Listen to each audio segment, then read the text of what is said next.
Hello friends, मां Saraswati classes के YouTube channel पर आप सभी का स्वागत है। MP police constable radio post के लिए इस वीडियो में हम एक्सपेक्टेड कट ऑफ को एनालाइज करने वाले हैं विथ डेटा के साथ। जो सर्वे के माध्यम से हमारे पास डेटा आया है उसके आधार पर हम इसके एक्सपेक्टेड कट ऑफ को एनालाइज करेंगे। साथ ही साथ अगर आपको ये डाउट है कि क्या इसका जो कांस्टेबल जीडी से फिजिकल है वो अलग होता है या सेम होता है, इसमें टाइपिंग टेस्ट होती है, इसकी मेरिट किस प्रकार से बनती है, इन पॉइंट्स पर अगर आपको डाउट है तो आप इस वीडियो के डिस्क्रिप्शन बॉक्स में इस वीडियो को देख सकते हैं जिसमें हमने इन तीनों पॉइंट को डिस्कस किया हुआ है। जानकारी फिलअप करनी है और वो जानकारी ये है कि आपको आपका एग्जाम डेट यहाँ पर सिलेक्ट करना है। इसके अलावा आपकी जो कैटेगरी है वो आपको यहाँ पर सिलेक्ट करनी है।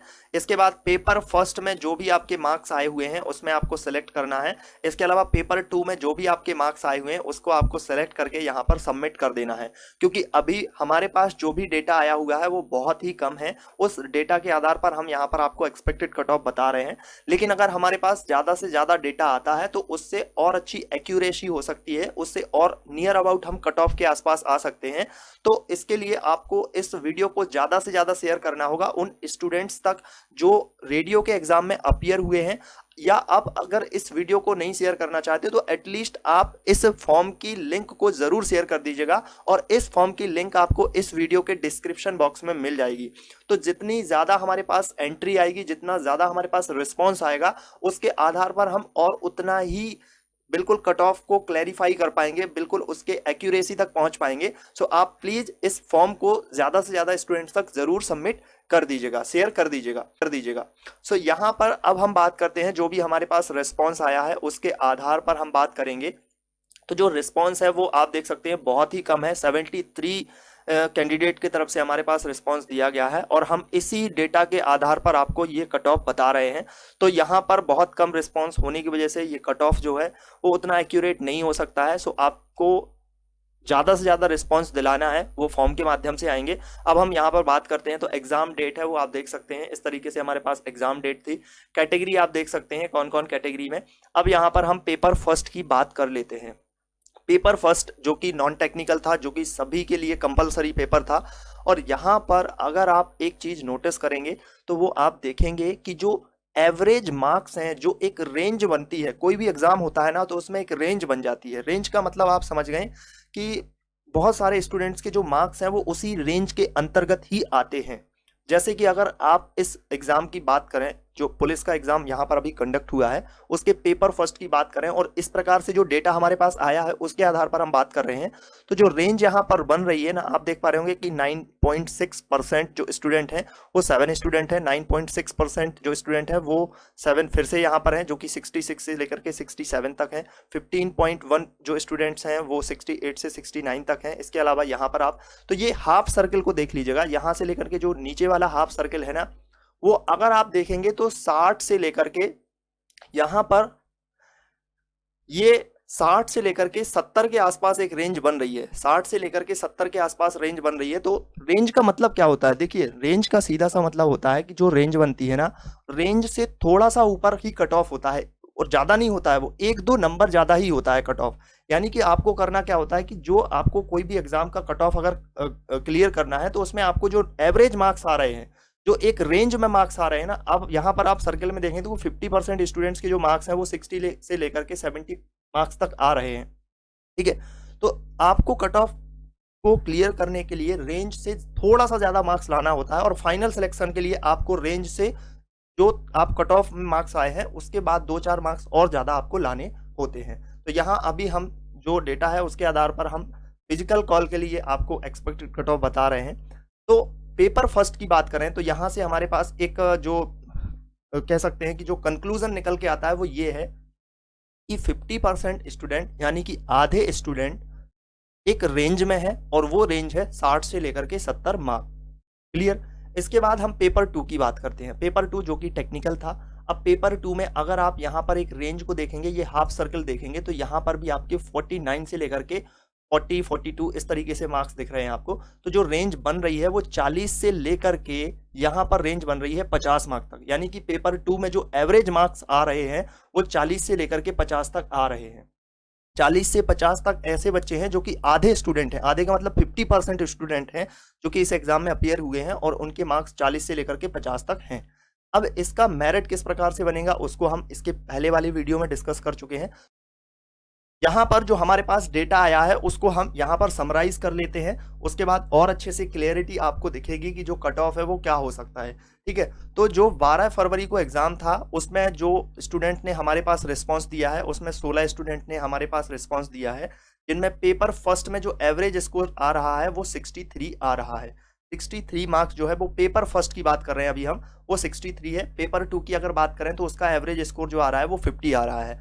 और आपको बताया कि जो इसकी मेरिट है वो किस प्रकार से बनेगी, तो पेपर फर्स्ट को यहाँ पर इंक्लूड किया जाएगा, साथ ही साथ पेपर टू को यहाँ पर इंक्लूड करके दोनों के मार्क्स को ऐड करके इसकी कट ऑफ को बनाया जाएगा, यानी इसकी जो मेरिट है उसको बनाया जाएगा। तो यहाँ पर अगर हम दोनों के दोनों पेपर को मिला करके एक एवरेज स्कोर की बात करें तो 12 फरवरी को जो एवरेज स्कोर आ रहा है वो 113 मार्क्स आ रहा है। इसके अलावा 13 फरवरी की बात करें तो वो एवरेज स्कोर आ रहा है 111 है। अब आप ये मत सोच लेना, यहाँ पर हमने दोनों को जोड़ दिया है। दोनों का जोड़ देने का मतलब है कि पेपर फर्स्ट में आपका जो मैक्सिमम मार्क्स था, जो पूर्णांक था वो 100 था, और दूसरे पेपर में भी जो आपका मैक्सिमम मार्क था वो 100 था। तो इस प्रकार से आपका जो पूर्णांक हो गया है वो 200 हो गया है यहाँ पर, क्योंकि ये पेपर फर्स्ट का है और ये पेपर टू का है। तो इस तरीके से आप ये मत सोच लेना, कई बार आपको थोड़ा सा डाउट हो जाएगा कि ये तो 100 से ज़्यादा कैसे हो गया। तो ध्यान रखना ये दोनों पेपर की हम बात कर रहे हैं। तो यहाँ पर 12 फरवरी के लिए जो एवरेज मार्क आ रहा है वो 113 आ रहा है। 13 फरवरी के लिए जो एवरेज मार्क आ रहे हैं वो 111 आ रहे हैं। 14 फरवरी का जो एवरेज मार्क्स आ रहे हैं वो 105 आ रहे हैं। और 15 फरवरी का जो एवरेज मार्क्स आ रहा है वो 112 आ रहा है। तो ये अभी देख सकते हैं हमारे पास जो डेटा है वो बहुत ही कम है। यहाँ पर आपको ज़्यादा से ज़्यादा डेटा हमारे पास तक पहुँचाना है, जिससे और अच्छे से हम इसको एक और नए वीडियो में दूसरा वीडियो लाएंगे जिसमें और अच्छे से इसको क्लियर कर पाएंगे, क्लैरिफाई कर पाएंगे कि आखिरकार जो कट ऑफ है वो कहाँ तक स्टैंड हो सकता है, इसका कट ऑफ जो है वो कहाँ तक वेरी कर सकता है। तो ये अभी तक के डेटा के आधार पर हमने आपको बता दिया है। अब यहाँ पर एक नज़र हम जो वैकेंसीज हैं उसकी टेबल पर भी देख लेते हैं। तो वैकेंसी आप देख सकते हैं, रेडियो के लिए जो वैकेंसी है वो बहुत ही कम है। आप देख पा रहे होंगे टोटल 138 वैकेंसीज ही हैं। अब आपको पता है कि जो फिजिकल कॉल होता है उसमें आपके नोटिफिकेशन में ही बताया गया है कि 5 टाइम स्टूडेंट्स को लिया जाएगा। अब यहाँ पर अगर हम टोटल 138 का 5 करते हैं, इसको 5 टाइम बनाते हैं, तो ये नियर अबाउट आता है 690। 690 स्टूडेंट्स जो हैं, 690 कैंडिडेट जो हैं वो रेडियो पोस्ट के लिए बात कर रहे हैं हम, फिजिकल कॉल किया जाएगा, इनको फिजिकल के लिए बुलाया जाएगा।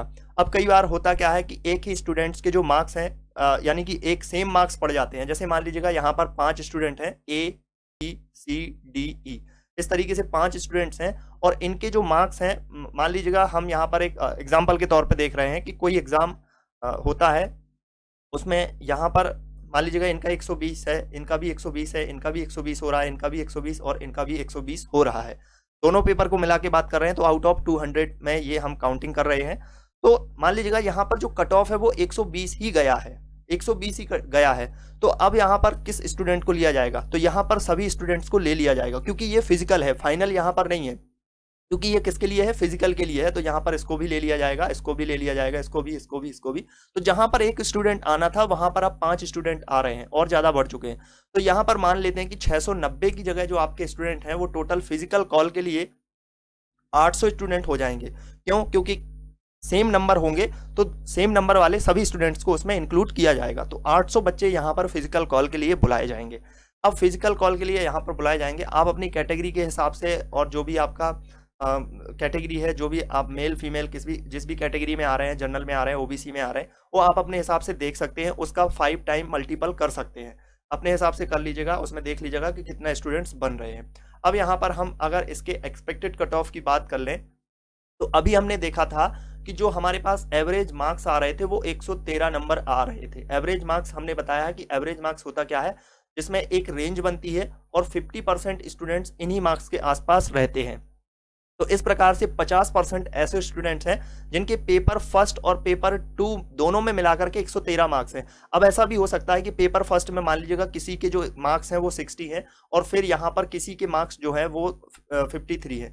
तो इस तरीके से यहाँ पर वेरी कर सकता है। ये हो सकता है कि किसी के मार्क्स पेपर फर्स्ट में 53 हैं, किसी के सेकंड में 60 हैं। तो इस प्रकार से वो दोनों एक ही कहलाएंगे, क्योंकि यहाँ पर दोनों को अल्टीमेट जुड़ना ही जर्नल के हिसाब से बात करें, और ये सिर्फ हम रॉ मार्क्स पे बात कर रहे हैं, अभी उन क्वेश्चन को इंक्लूड नहीं किया गया है जो क्वेश्चन यहाँ पर आपके जिनमें आपने ऑब्जेक्शन रेज किया है, जिनमें पीवी क्या डिसीजन लेता है उसके आधार पर वो बताएंगे अपनी फाइनल आंसर की में।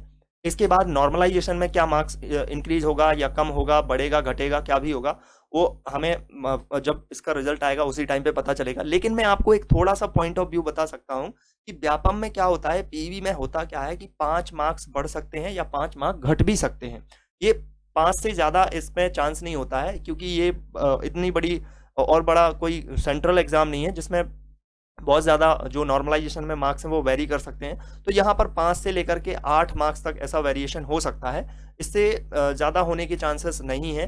अब यहाँ पर हम कट ऑफ की बात कर लेते हैं। तो कट ऑफ की अगर बात करें तो जो हमारे जनरल कैटेगरी के स्टूडेंट्स हैं, और हम यहाँ पर मेल के लिए बात कर रहे हैं अभी हाल, तो मेल के लिए जो कट ऑफ हो सकता है वो 130 प्लस यहाँ पर कट ऑफ हो सकता है। अगर आप इसका परसेंटेज निकालते हैं तो 130/200 आप जो भी परसेंटेज निकालेंगे तो वो लगभग 65% आएगा।